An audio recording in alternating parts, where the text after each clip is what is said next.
सरकार भाई ओप्पो की तरफ से एक नया मोबाइल फोन आ गया है जिसका नाम है ओप्पो A3 और इस मोबाइल फोन की जो हाइप है ना ओप्पो ने अपने डिफरेंट पेजेस के थ्रू बहुत ज्यादा बनाई है।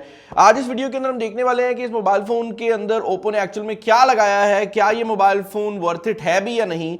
इससे पहले कि मैं वीडियो में आगे बढ़ूं, एक चीज जो कि मुझे ओप्पो की थोड़ी सी पसंद आई वो ये थी कि इंस्टाग्राम के ऊपर एक नया पेज बना है ओली के नाम से। उसने मुझे भी मैसेज किया, डिफरेंट टेक रिव्यूअर्स को मैसेज किया और वहां पर ये मोबाइल फोन पहले लीक आउट हो रहा था। तो जो ओप्पो के फैंस होंगे उनके लिए ये अच्छी चीज होने वाली है। बट उससे भी ज्यादा इंपॉर्टेंट बात ये है कि जब आप इस तरह की कोई हरकत करते हैं एज अ कंपनी तो आपको मजबूरी में कुछ डिस्काउंट ऑफर करने पड़ जाते हैं। मतलब आपने दिखाना भी तो है ना कि यार ठीक है ओली जो है वो कोई डिस्काउंट दे रहा है। तो आई थिंक वो चीज जो है ना उसकी वजह से कंज्यूमर्स का जो फायदा है वो काफी ज्यादा होने वाला है। जो फोन हमारे पास आज मौजूद है इट्स कॉल्ड ओप्पो A3। डब्बे के ऊपर 3 को बहुत बड़ा करके मेंशन किया गया है। मतलब इस तरह का बॉक्स जो है ना यूजुअली आप फ्लैगशिप फोन से एक्सपेक्ट करते हैं जिनका नाम मतलब वो कहते हैं ना कि मतलब ब्रांड का लोगो लिखा हो और सिर्फ नंबर लिखा हो तो पता लग जाएगा। लेकिन ये एक्चुअल में ओप्पो का मिड रेंज नहीं बल्कि मैं कहूंगा कि ओप्पो का बिल्कुल स्टार्टिंग की रेंज का फोन है। आई डोंट नो बॉक्स को इस तरह क्यों बनाया गया है। ओप्पो A3 मेंशन किया गया है। जो वेरिएंट हमारे पास मौजूद है इसका 6GB 256GB वाला वेरिएंट है। बट जो वेरिएंट आपको खरीदना चाहिए वो इस मोबाइल फोन का 6GB 128GB वाला वेरिएंट है। उसकी वजह यह है कि इसका जो 6GB 128GB वाला वेरिएंट है वो 49,999 के प्राइस टैग के अंदर आ रहा है। ऑन द फ्लिप साइड ये जो 256GB वाला वेरिएंट है ये प्री ऑर्डर के अंदर अवेलेबल नहीं है। ये नॉर्मली अवेलेबल होगा, जबकि वो 128GB प्री ऑर्डर पे ही सिर्फ आ रहा है, वो वैसे अवेलेबल नहीं होगा। ये जो मोबाइल फोन है वो 57,999 के प्राइस टैग के अंदर आ जाता है, जो कि इस मोबाइल फोन को ओप्पो टैक्स वाला मोबाइल फोन बना देता है। ओप्पो टैक्स का मतलब ये है कि ओप्पो के मोबाइल फोन जनरली बाकी मार्केट से कुछ हद तक महंगे होते हैं और ये मोबाइल फोन भी अगर आप इसके 57,999 वाले प्राइस टैग को देखते हैं तो उसी कैटेगरी के अंदर फॉल करता है। हाउएवर जो इसका 49,999 वाला वेरिएंट है वो फिर भी किसी हद तक आप कह सकते हैं कि can compete with all the online brands, जबकि ओप्पो ऑनलाइन ब्रांड्स के साथ कम्पीट नहीं करता। ज़्यादा कोई हाईलाइट्स मेंशन की नहीं गई। इस मोबाइल फोन की जो मेन हाईलाइट्स हैं उनमें वो सारी चीज़ें आ जाती हैं जो कि इससे पहले ओप्पो A सीरीज पे प्रमोट करती रही है, जिसके अंदर 4 साल की बैटरी की ड्यूरेबिलिटी की गारंटी ओप्पो लेता है। बेसिकली ओप्पो ये कहता है कि 4 साल तक आपकी बैटरी हेल्थ जो है वो खराब नहीं होगी। और ये चीज बहुत बड़ी है। उसकी वजह यह है कि दुनिया में जो टॉप लेवल के ब्रांड है ना वो भी इतनी बैटरी लाइफ प्रॉमिस नहीं करते। 45 वॉट की फ्लैश चार्जिंग इसके अंदर दी गई है, जो कि अपनी प्राइस कैटेगरी के अंदर one of the fastest charging बन जाती है, क्योंकि यूजुअली यहां पर आपको 33 वॉट की चार्जिंग देखने को मिलती है। मिलिट्री ग्रेड शॉक रेजिस्टेंस भी दी गई है। ओप्पो के मोबाइल फोन वाकई नहीं टूटती है, हमने पहले भी देख लिया, गाड़ियां शाड़ियां भी गुजार के देख लिया, तो उसी चीज को दोबारा इस फोन में भी दिया गया है। ये मोबाइल फोन एक ऐसे चिपसेट के साथ आ रहा है जो कि इस चैनल के ऊपर हमने चेकआउट नहीं किया, स्नैपड्रैगन 6S Gen 1।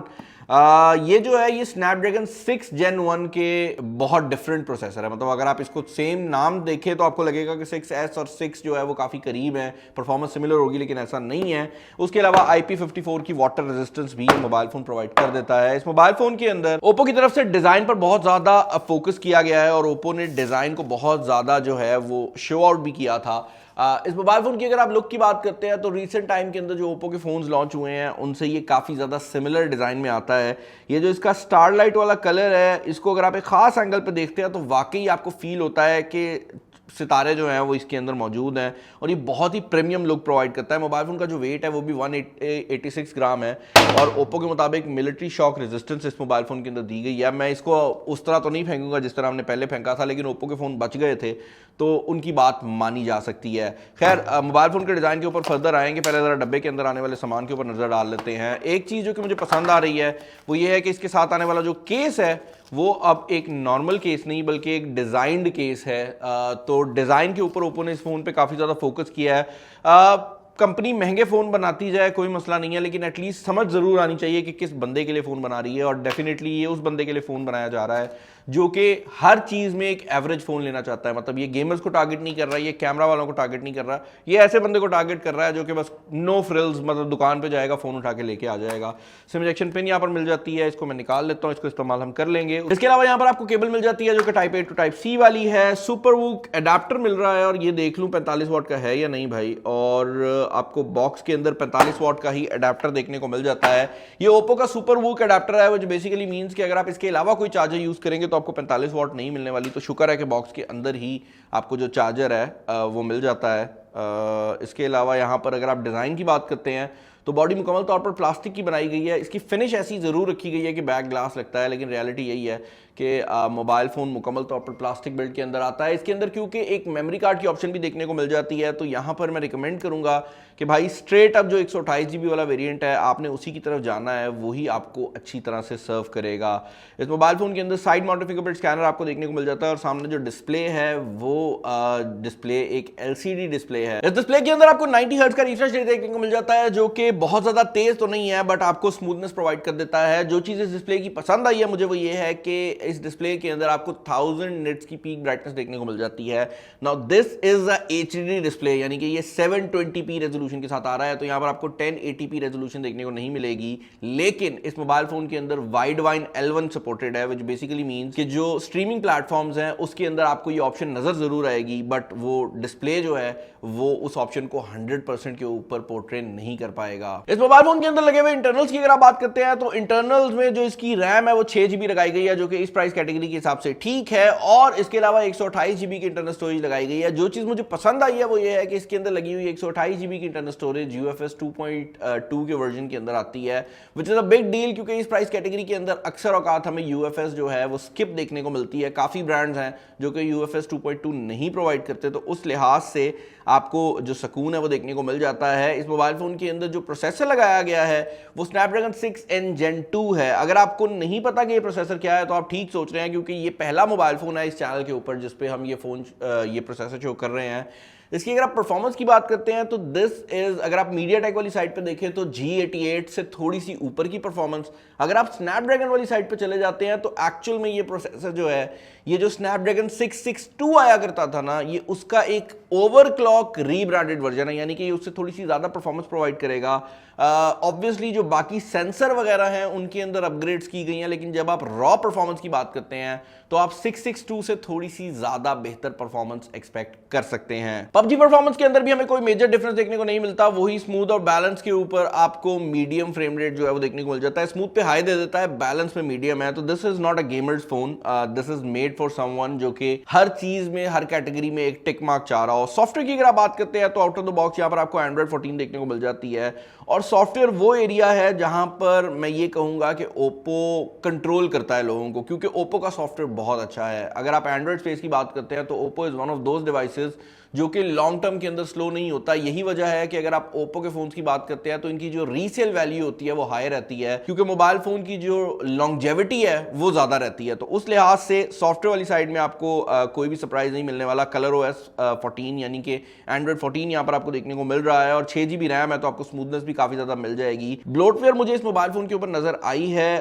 सॉफ्टवेयर के अंदर, लेकिन अच्छी बात यह है कि you can delete all that. Bloatware बहुत ज्यादा थी, बहुत ज़्यादा गेम्स हैं, बीगो लाइव है, hot apps, hot game featured, तो ब्लोटवेयर काफ़ी ज़्यादा इंस्टॉल्ड है, लेकिन सब कुछ डिलीट किया जा सकता है। हमने लिटरली इसके अंदर ये नीचे वाले सेक्शन को इंस्टॉल किया, बाकी जो कुछ आप देख रहे हैं वो सब कुछ पीछे से इंस्टॉल आया है। फोन की अनबॉक्सिंग करने वाले हैं। काफी टाइम से ओप्पो की तरफ से हमें कोई मिड रेंज मोबाइल फोन देखने को नहीं मिला था, और ये तो मोबाइल फोन ऐसा है कि जिसको देखने के बाद मेरी टीम के जो टेस्टर्स है ना, देते हैं। उसकी वजह ये है भाई कि ये मोबाइल फोन हमें प्रोटोटाइप फॉर्म में रिसीव हुआ। भाई स्पीकर सिस्टम की अगर आप बात करते हैं तो इस मोबाइल फोन का स्पीकर सिस्टम काफी ज्यादा लाउड है। यहाँ पर आपको सिंगल बॉटम फायरिंग स्पीकर देखने को मिलता है, बट इसके अंदर वो 300 प्लस वाला मोड जो है वो किया गया है, जहां पर ये आर्टिफिशियली वॉल्यूम को एनहांस करता है।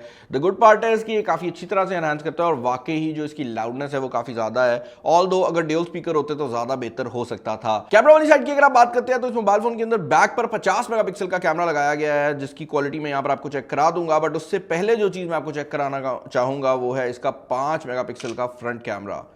नाउ ओप्पो के कैमरा एल्गोरिदम्स बहुत अच्छे लगते हैं, और ओप्पो के कैमरा एल्गोरिदम्स बहुत अच्छी तरह से काम भी करते हैं। यही वजह है कि ये जो 5 मेगापिक्सल का कैमरा है इस अच्छी लाइटिंग के अंदर बहुत अच्छे रिजल्ट प्रोवाइड कर रहा है।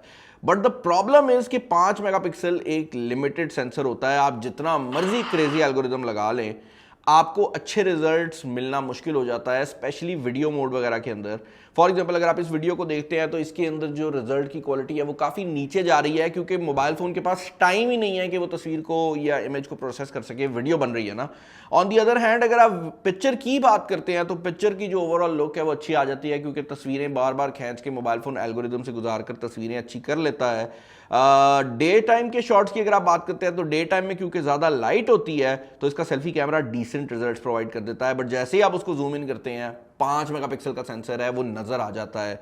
तो कहने का मकसद ये है कि इस प्राइस कैटेगरी के हिसाब से अगर एक नॉर्मल बंदा मोबाइल फ़ोन खींचेगा और तस्वीर लेगा तो शायद उसको फ़र्क भी ना पता लगे, बट अगर आप एक एक्सपर्ट यूज़र हैं तो आप करेंगे तस्वीर को जूम और वहाँ पर आपको फ़र्क ज़रूर पता लगेगा। एक और चीज़ जो कि हमने नोटिस किया वो ये है कि इसका जो पोर्ट्रेट मोड है वो for some weird reason confuse हो जाता है डे टाइम के अंदर। लो लाइट परफॉर्मेंस उसकी ठीक है, डे टाइम के अंदर इसका जो पोर्ट्रेट मोड है वो कंफ्यूज हो जाता है। और ये सिर्फ बैक कैमरा का नहीं, ये सिर्फ फ्रंट नहीं, ये बैक कैमरा के ऊपर भी है। अगर आप यहाँ पर देखें तो इसने ब्लर नहीं, हर चीज़ को ब्लर कर दिया। लाइक ये ऐसे लग रहा है कि ब्लर बैकग्राउंड की तस्वीर अलग थी और उसके ऊपर बंदा बाद में डाला है। तो ये चीज़ ज़रूर है कि पोर्ट्रेट मोड जो है इसका ज़रूरत से ज़्यादा अग्रेसिव है। अच्छी बात यह है कि अगर आप पोर्ट्रेट मोड के अंदर जाते हैं तो यहाँ पर आपको एपर्चर की ऑप्शन देखने को मिल जाती है। अगर आप इसको कम कर लेते हैं तो ये बहुत ज़्यादा एक्यूरेट हो जाता है, लेकिन ये 1.4 के ऊपर बहुत ज़्यादा जो डेप्थ ऑफ फील्ड है वो क्रिएट करने की कोशिश करता है। डे टाइम की अगर आप बैक कैमरा के शॉट्स की बात करते हैं तो बैक कैमरा क्योंकि 50 मेगापिक्सल का आता है तो यहाँ पर आपको बैक कैमरा का रिजल्ट अच्छा देखने को मिल जाता है,